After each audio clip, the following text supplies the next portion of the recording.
Today's program, we're pleased to present the chair of the Massachusetts Gaming Commission, Stephen Crosby.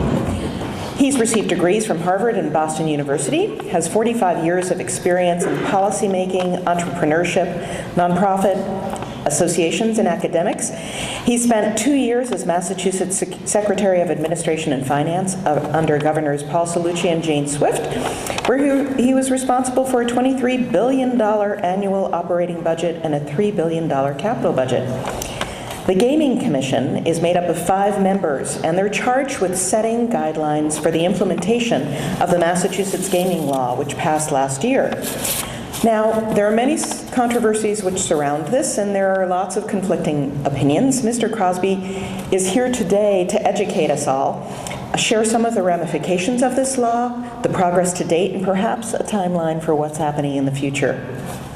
Join me in welcoming Stephen Crosby.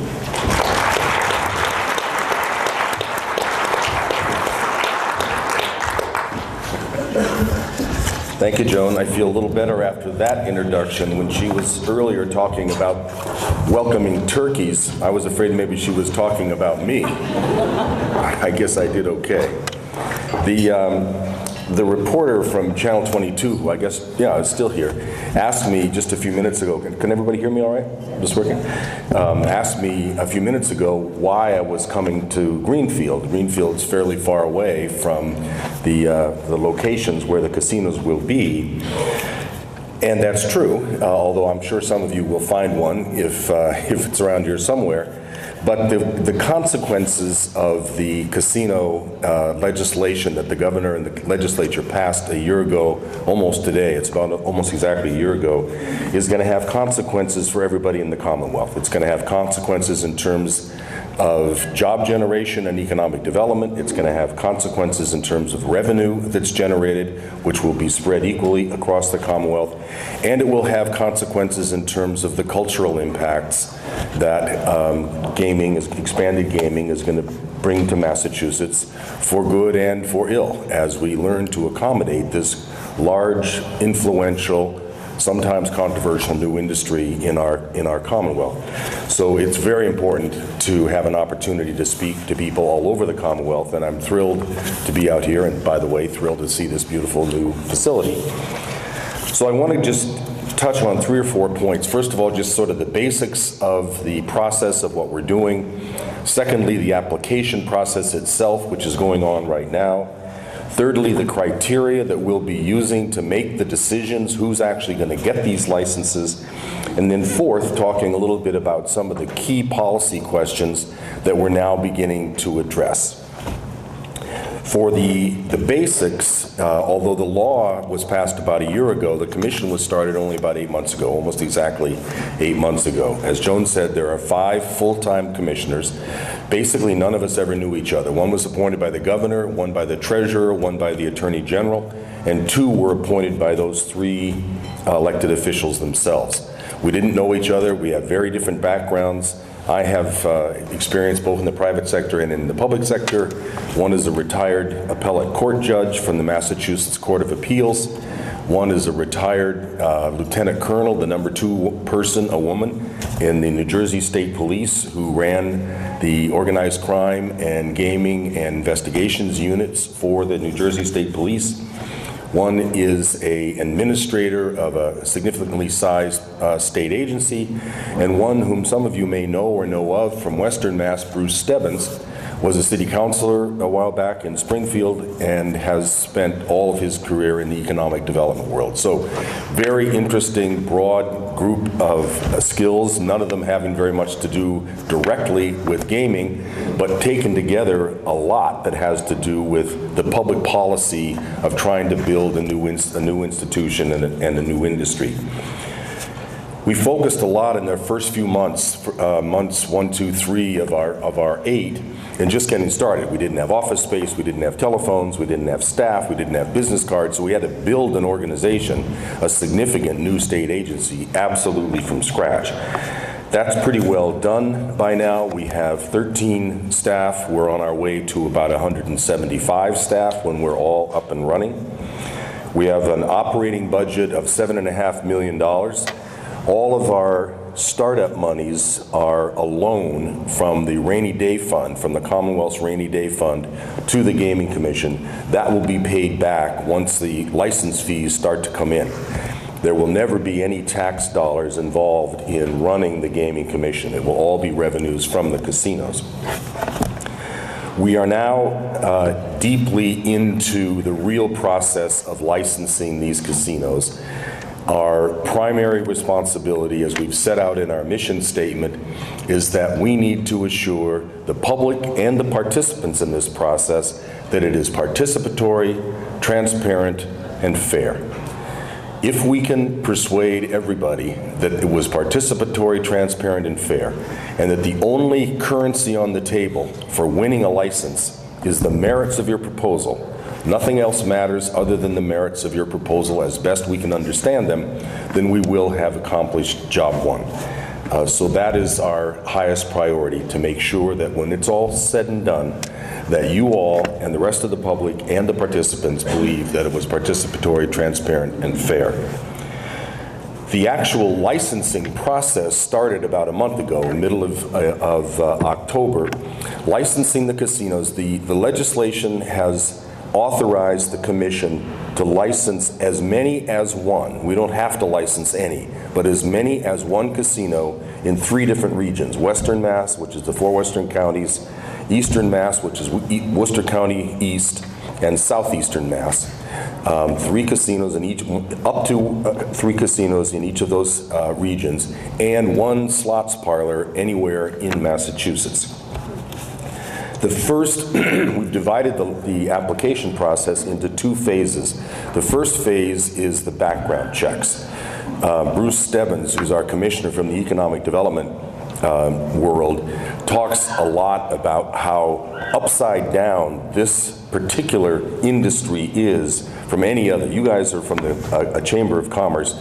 You can imagine what a community or the Commonwealth of Massachusetts would do if somebody came along and said, I want to invest $800 to $1 billion in your state, and I want to generate 3,000 to 4,000 new jobs.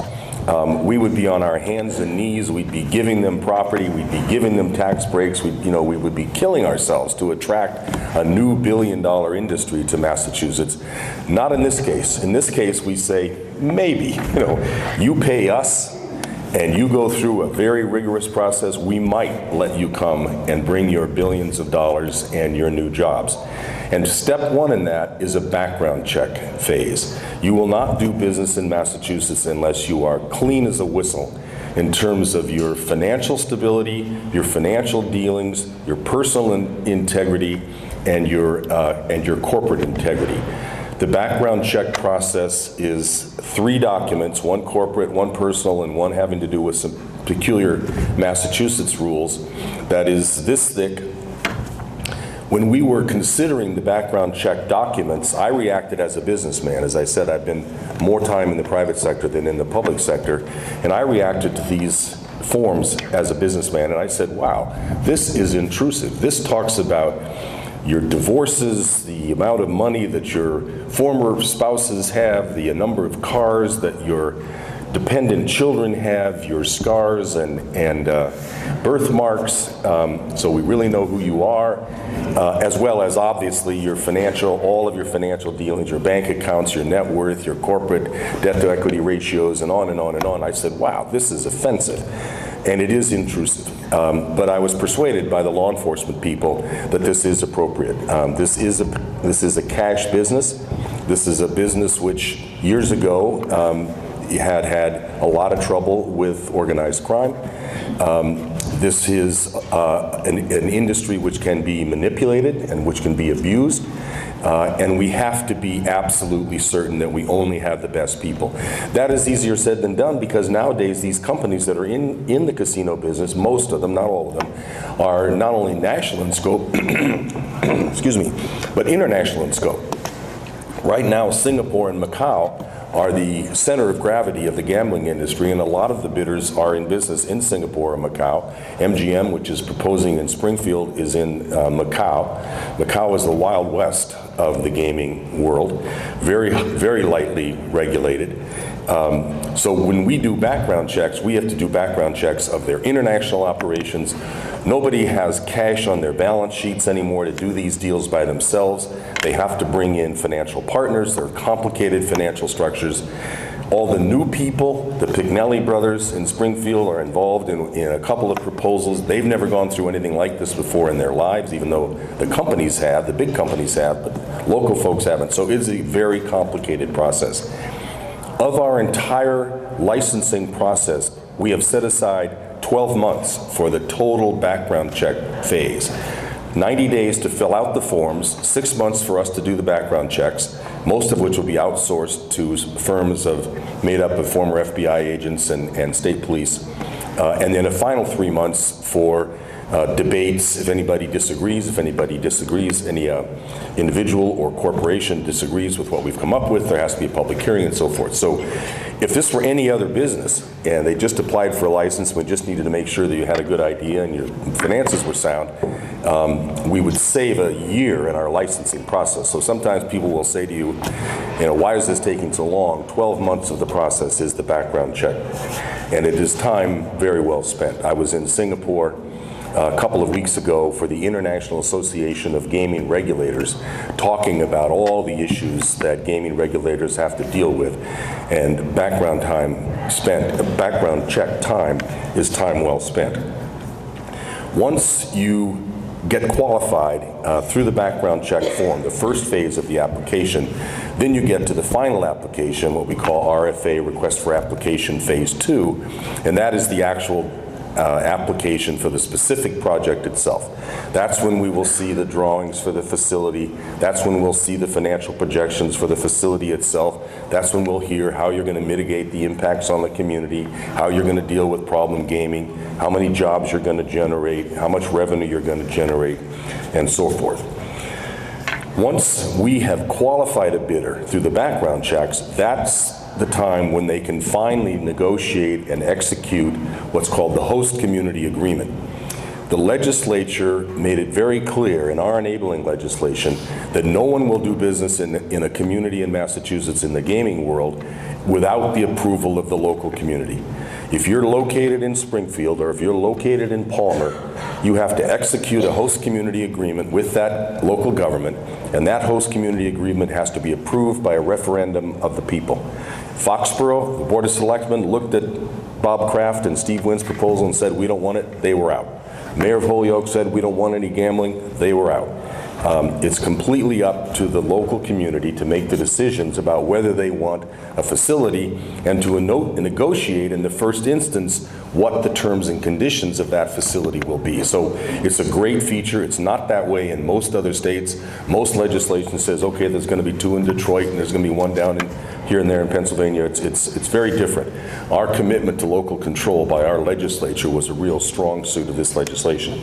So once you're approved through the background process, you can negotiate your host community agreement, have the referendum to get it approved or not, and you have to have a signed agreement with all the surrounding communities. Any surrounding community that's materially affected by the casino, even though it's not physically in that community, also has the right to have an executed agreement with the developer saying they approve of the idea. We ultimately get to decide who is a surrounding community. The Gaming Commission will decide who is a surrounding community. So if the developer says you're not a surrounding community and we disagree, we win. We win on almost every debate. The commission, the legislature gave us tremendous authority.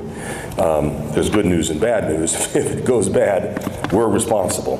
But we have the authority to make sure that it does not. Only after you get your host community agreement, a local referendum, and all of your surrounding community agreements do you come to us. People ask me if I'm talking to casino developers. Virtually not at all. That doesn't have anything to do with us until you get through the local community. We expect that the Phase 2 applications coming to us for our approval will start to come in late next year, possibly as soon as a year from now, November, December of next year. We will then make the decisions over a 90 to 120 day period. So somewhere between 12 to 15 months from today, apropos of your question about schedule.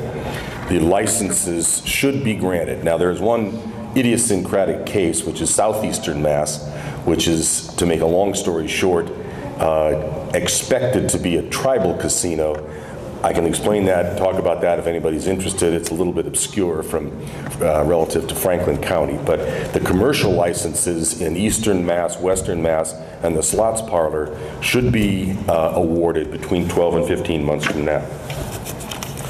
Now, what criteria are we going to use to make the selection among those applications that we get?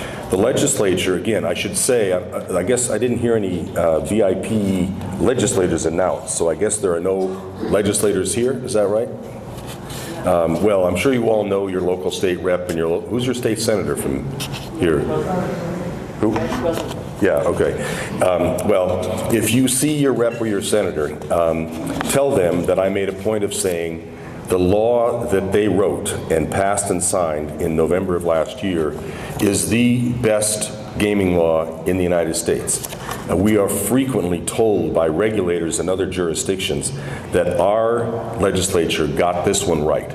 They paid the most attention to problem gambling, the most attention to research, the most attention to local control, the most attention to giving us proper law enforcement authority, the most attention to community mitigation, on and on and on. Many regulators say to us, wow, we wish we had your law to implement. So, as you well know, the legislature takes its lumps for things that it does not do well. This is one it did very, very well. It's made our job much easier, and I hope you'll pass that along when you see your reps and senators.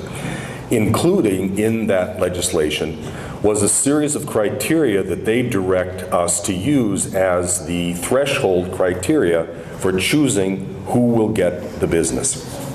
And I want to read them to you. First, and it fits with our fair, transparent, and participatory process. First, assure public confidence in the integrity of the gaming license process and in strict oversight of all gaming establishments. Enhance and support the lottery and its contribution to local aid. Any of you who are in local government, how many selectmen do we have here?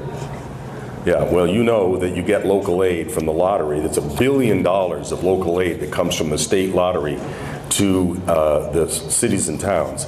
The legislature does not want to have us be taking money away from the lottery, so we're mandated to try to figure out how can we have the casinos operate in such a way that doesn't affect the revenues to the lottery. That's going to be an issue. As an aside, the Massachusetts lottery is referred to as, quote, the most successful lottery in the world. Personally, I'm not 100% sure I would choose that word, but the reason it is considered the most successful is because we generate lottery gambling revenue of $717 for every man, woman, and child in Massachusetts. $4.7 billion is gambled on the lottery. That's 5 times the national average and 2 times more than any other person, anybody else in the Commonwealth. So how the casinos are going to interact with more per capita gambling that goes on in Massachusetts than in any other state in the Union except Nevada already is an interesting challenge.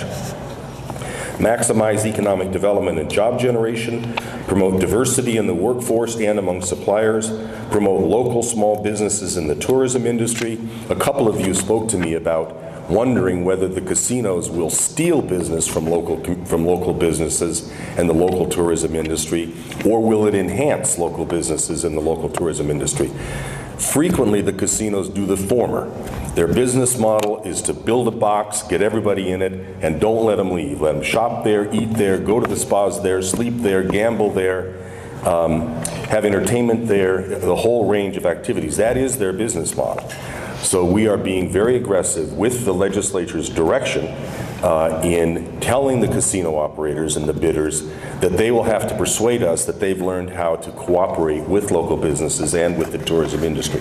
But as I've said to some of you, that's easier said than done, but it is a very high priority. And if you've seen the proposals that are being made in Springfield, I think they are listening to us. I think they are hearing us. Minimize the negative impacts on surrounding entertainment venues and restaurants, same point. Integrate the gaming facilities with unique cultural and social resources of Massachusetts. That's a very interesting and important value. It's a little hard to figure out what that means, how you do it, but we're being told that's a key priority. maximize the mitigation of compulsive gambling and other negative consequences in the host and surrounding communities. Most people who get down to their last quarter don't do as well as the guy that you were talking about. We had a big public hearing on compulsive gambling. Somebody I spoke to said that they had a family member who had some kind of terrible problem. This is a real serious problem. It's similar to addictions of all other kinds. It's not like gambling creates an addictive personality where addictive personalities don't exist, but it's just another thing that addictive personalities can get in trouble with. And we are told to make sure that the gaming operators attend to these issues as one of their highest priorities.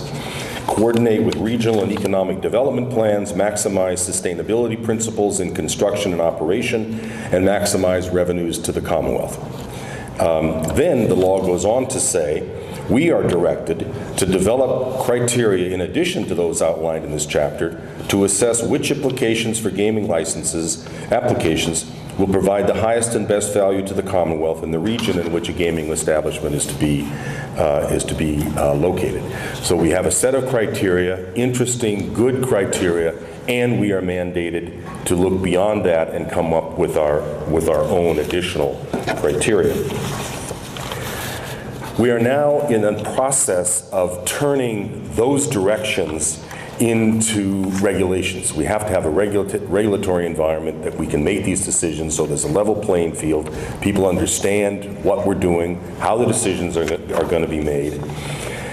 And we've set out, what started out as about 40, I think it's now up to about 50 key policy questions. I didn't take this job to create a new industry and to hire secretaries and print business cards.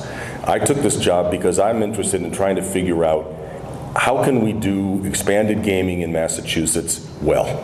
How can we minimize the negative consequences and maximize the positive consequences?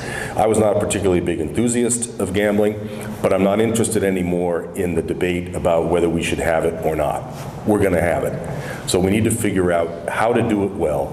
And we at the Commission now, after getting the Commission up and running, are now finally at the point where we're beginning to focus our attention, rather than on startup operations and our initial regs, on the key policy questions that will do two things, or three things. One is tell the applicants what the rules of the road are. What are the major issues that they will need to attend to as they make their applications, and policy decisions that will inform us and our consultants and lawyers as we write the hundreds of pages of regs that will be required to regulate this industry once it's up and running.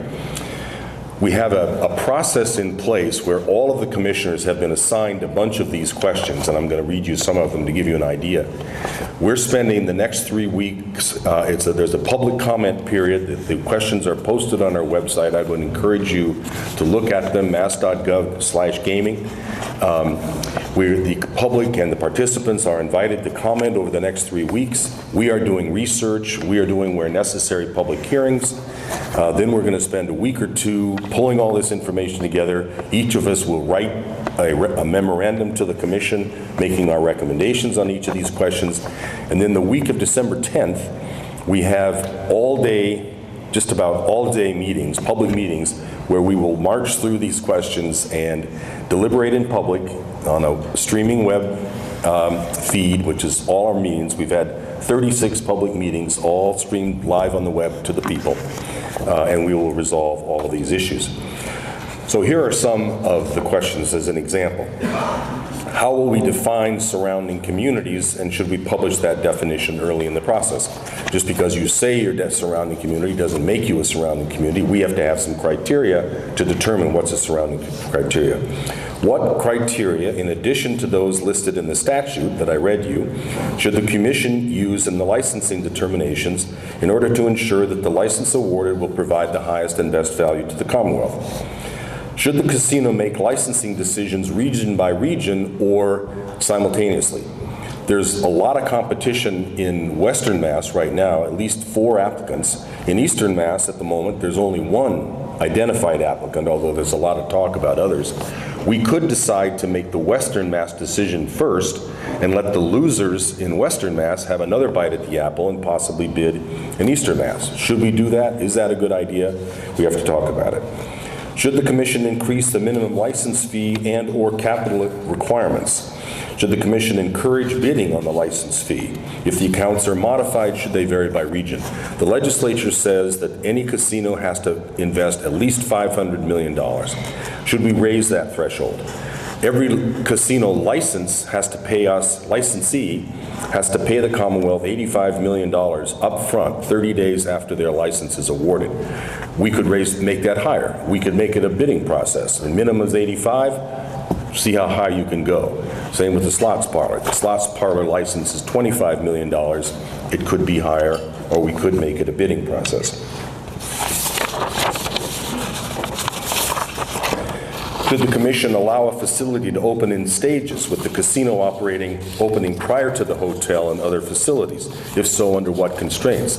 The casino operators basically want to get the slots open, the slots operating and the building open, because 80% of the revenue in a casino in the United States comes from slots as opposed to the card games and table games. And that's where the cash flow comes from. So their interest is getting the slots up and running. They don't care too much about all the other stuff because the profit margins are so much lower. So they're interested in just getting the slots up and running and say, we'll get around to the hotel in due time, or we'll get around to the swimming pool, we'll get around to the convention center, the local museums, whatever it is they're going to also add in. There's something to be said for that. It gets revenue coming to the Commonwealth. It gives them cash flow to do their other construction.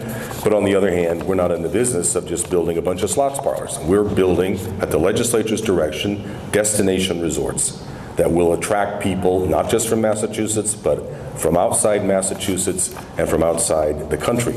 You don't do that with just a slots parlor. So anyway, it'll be a tough, complicated question. And if we do let them stage the opening, there will have to be very rigorous penalties for not getting around to building the rest of this stuff on the time they promise. A lot of jurisdictions have gotten in trouble where the developers say, oh, geez, well, now we got financial troubles. Sorry, we can't put up that hotel. We can't put up those tourist attractions. We're just going to stick with our slots and our table games. Should the commission require that the developer use a specified percentage of in-state employees in the construction and in the operation of the facility? We certainly are going to encourage in-state employees, but should we put a number and hold them to a number? Not an easy decision, and if it is a number, what should the number be? What degree of building design completion will be required before we will approve a facility? Do we have to have full construction drawings? Do we just have renderings? How far along does the construction design have to be? Similarly, what degree of completion of the permitting process? If you have a building which will go up, assuming you can get a waiver from the Environmental Protection Agency to put a culvert through a wetland, and that hasn't been approved, but we approve the license and you don't get your culvert, then the whole thing comes undone. So should we wait until everybody gets all their permits up and running? But as many of you business folks know, that can take a while. Where in the line, where in the process of public agency permitting will we require that these folks be before we give them our approval? I can go on and on. Will the commission promulgate additional ethics or reporting standards for applicants and municipalities above and beyond the ethics rules that we already have? Probably yes, we probably will do that. So those are the kinds of policy questions that are fun and interesting and challenging, but not simple. That we need to resolve, as I said, so the operators know what the rules of the road are, and so that we can begin to write the regs to implement these policy decisions. So that's sort of the background, that's the application process, that's the criteria, that's the key policy questions that are on the table for us at the moment. We are very conscious of the fact that we have one chance to get this right. Many, maybe most jurisdictions have gotten in some kind of trouble by moving too quickly, by letting there be political interference in the process, by bringing in operators who were not capable of doing the job, by letting operators overbuild, any number of mistakes that you can make that crush public confidence in the process and in the operation of these facilities. If we screw it up at the outset, it will be a hard slog to win back the public confidence. So we are very committed to taking the time to do it right. We've been criticized occasionally for moving too slowly. That's criticism that we're happy to live with if we believe we're taking the right amount of time to get this right. If we get it right, we will have a conviction from you all and others like you that the process was on the level, as I said. That's job one. If we get this right, we will have a robust, financially stable, profitable gaming industry in Massachusetts. If we get this right, we will have generated 8,000 to 10,000 construction jobs, 8,000 to 10,000 permanent jobs, and additional revenues to the Commonwealth of $350 to $500 million a year. And that is what we are trying to do on your behalf. Thank you. Thank you for having me. I would be more than delighted to take questions about anything if anybody's interested. Yes. Tell me who you are. Dr. Jano, I run the local hospital here. I appreciate the diligence around those who aren't big supporters of gambling and the work that you're doing. The question that I have is, how do the questions that you described there, how do they impact, say, surrounding infrastructure? We all know in Springfield, trying to get through 91 is a disaster already, and then adding to the complication of a major casino construction site there. How does that factor into your equation? I would say that traffic and problem gambling are the two biggest issues on the table that we need to have the developers prove to us that they have addressed. And the traffic one is easier because it's more tangible. It's easier to get your hands around than the problem gambling one. It's right high on everybody's application. First of all, as I said, you have to have a host community agreement. So if Springfield, for example, doesn't think the traffic mitigation plans are sufficient, they won't sign the host community agreement until it is. If the people of Springfield think the host community agreement doesn't do a good enough job, they won't pass it as a referendum. If a surrounding community, which surely will be abutting communities, maybe even others, don't think that the traffic mitigation is sufficient, they will not approve the surrounding agreements. The Department of Transportation has to approve all of this. We are now facilitating the relationships between the developers and our DOT so that anybody that, and they all clearly have traffic mitigation issues of one sort or another. And when we get this done, if they get to the point, DOT gets to the point, the local communities get to the point where they think the process is, the mitigation, the traffic mitigation is sufficient, then there will be a public hearing process where other people have an opportunity to speak too. So, and we will not approve something that we don't believe the mitigation is sufficient. So that will be, I'm sure that's kind of like the most dramatic, most obvious issue, because everybody can anticipate what the traffic problems will be. Yeah.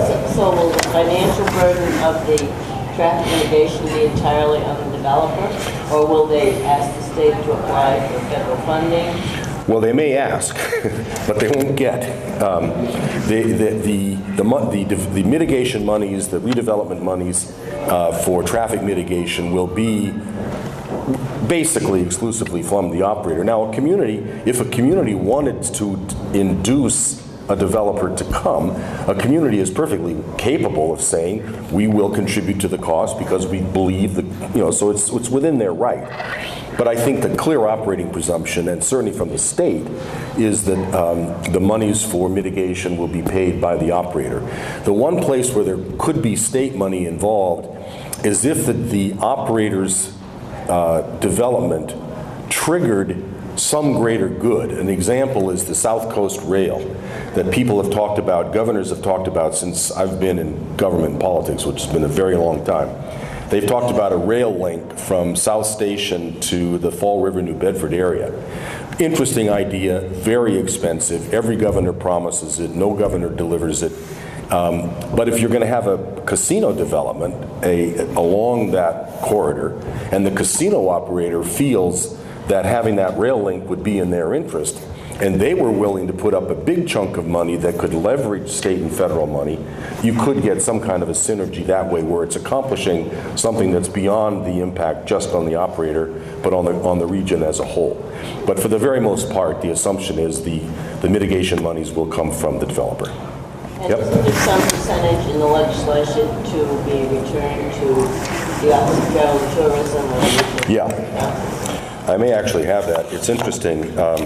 All of the money that will come from this, from these developments is spoken for. I don't have it with me, but the legislature could have just said the money, the 350 to 500 million that we hope we would get if all these facilities are up and running, would go into the general fund and let the legislature designate the money each year. But instead what they did was take the entire amount of money and split it up amongst a host, maybe 15 different facilities.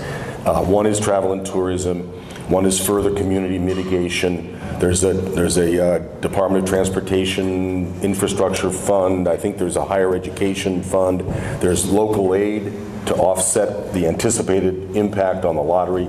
So it's all specified. Excuse me, and travel and tourism is one of them, yeah. Anybody else? Yes. Yeah, Michael Higgins, I'm from the Franklin Hampshire Regional Employment Board. Great. Really appreciate the level of integrity that that your commission is bringing to this process. The point that caught my attention the most was the that we haven't decided about specifying a potential minimum percentage of local employment, which this is about jobs and revenue. And I've seen other instances, like in the PD, the photovoltaic industry, where there's been local training and then labor's been imported and the local labor wasn't hired. So Right. I'm wondering about that process. Is there a way to have input in that process? Yeah. What you're going to do? Yeah, there is, as I read, there is a question up on our website right now on this issue, and we would very much appreciate constructive suggestions on how to implement this. I said we haven't decided yet whether to put a percentage, and we haven't. We probably will put a percentage. I mean, frequently it's the best efforts, and best efforts don't have very many teeth to them, so we probably will have. What we are very working on a lot, and this would be another thing that your organization could be involved in, we have said we're going to be very rigorous on demanding local employment. But we can't demand local employment if the bodies aren't there. It's not fair to go to the casino industry and say you must have 62% of local folks if they aren't there, particularly for the skilled positions. I mean, there'll be people who can do the jobs in the hospitality jobs, the greeters and the bartenders and the maids who make up the rooms and the store managers and the building managers, but the croupiers and the people behind the cash desks and the dealers and the blackjack dealers, that's a skill. So we are going to work with the community college network. I hope you know about this.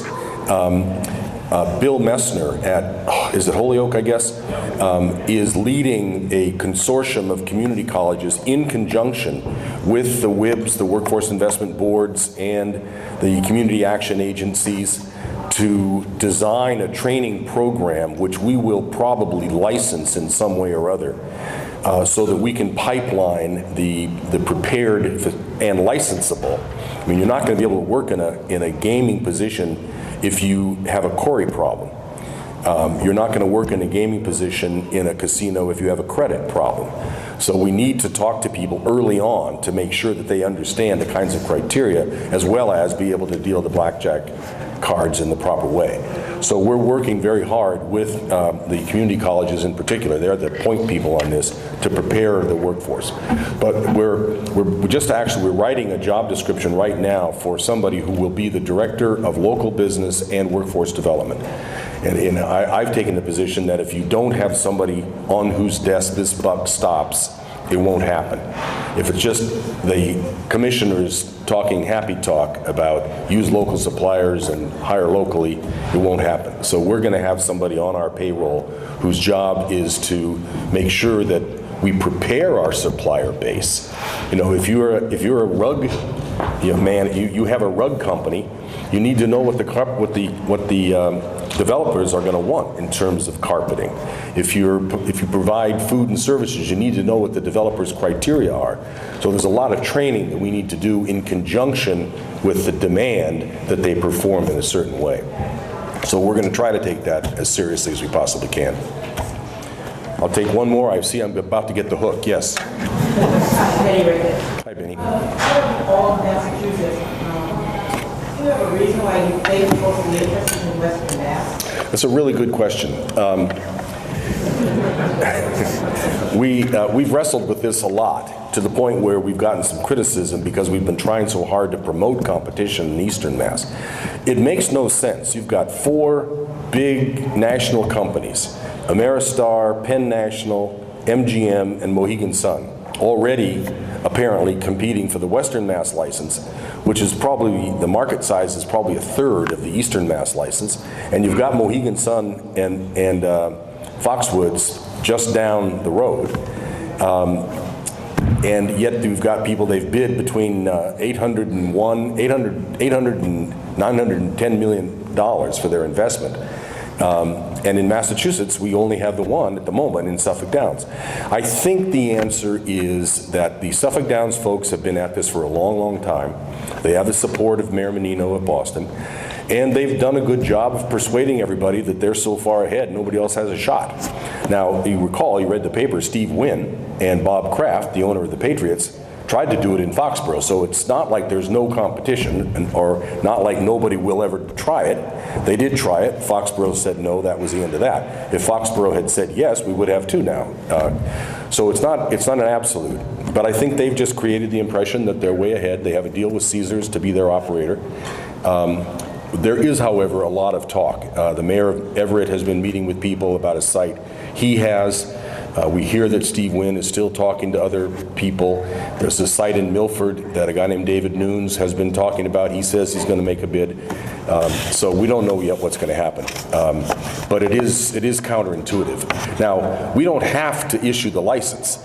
Clearly, it's better if you have competition. The first proposal in Springfield came in at $800 million. The second came in at $810 million. The third came in at $900 million. I mean, competition is clearly good for the people of the Commonwealth. You're going to get the best deal.